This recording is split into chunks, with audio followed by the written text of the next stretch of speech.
নুসরাত হত্যায় জড়িত থাকার কথা স্বীকার করে আদালতে জবানবন্দি দিয়েছে নুসরাতের সহপাঠী কামরুন নাহার মনি ও জাবেদ হোসেন। শনিবার ফেনীর জ্যেষ্ঠ বিচারিক হাকিমের আদালতে এই জবানবন্দি নেওয়া হয়।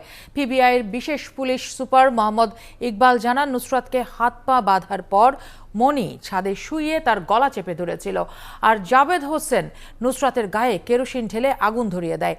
এছাড়া সোনাগাজীর আওয়ামী লীগ নেতা রুহুল আমিনকে 5 দিনের রিমান্ড দিয়েছে আদালত। এদিকে শনিবার কুমিল্লা থেকে ইমরান হোসেন মামুন নামে একজনকে আটক করেছে পিবিআই।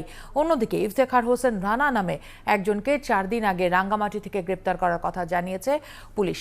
এর আগে গ্রেপ্তার জুবায়েরের দেয়া তথ্য অনুযায়ী সোনাগাজের ডাঙ্গি খাল থেকে হত্যায় ব্যবহার করা বোরখা উদ্ধার করা হয়। আগামী 7 দিনের মধ্যে নুসরাত হত্যাকাণ্ডের তদন্ত প্রতিবেদন দেওয়া হবে বলে জানিয়েছেন সিআইডি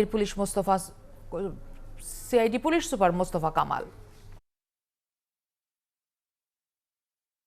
কিলিং মিশনের সাথে সম্পৃক্ত কামরুন নাহার মনি এবং জাবেদ বিজ্ঞ আদালতে স্বীকারোক্তিমূলক জবানবন্দি দিয়েছে এবং তারা তাদের নিজেদের দোষ স্বীকার করে জবানবন্দি প্রদান করেছে। ইমরান এবং রানাকে আজকে আটক করেছে এবং তাদেরকে আগামীকালকে বিজ্ঞ আদালতে উপস্থাপন করা হবে। সরেজমিনে যে বিষয়গুলো আমাদের কালেকশন করা দরকার, বলতে পারেন ডাটা কালেকশন, তথ্য সংগ্রহ, এই কাজগুলো আমরা শেষ করেছি। এরপরে আমরা এটা নিয়ে বসে এটা অ্যানালাইসিস করব, এটি বিশ্লেষণ করে তারপরে আমাদের রেজাল্ট, ফাইনাল যে ফাইন্ডিং, সেটা আমাদের রেডি হবে।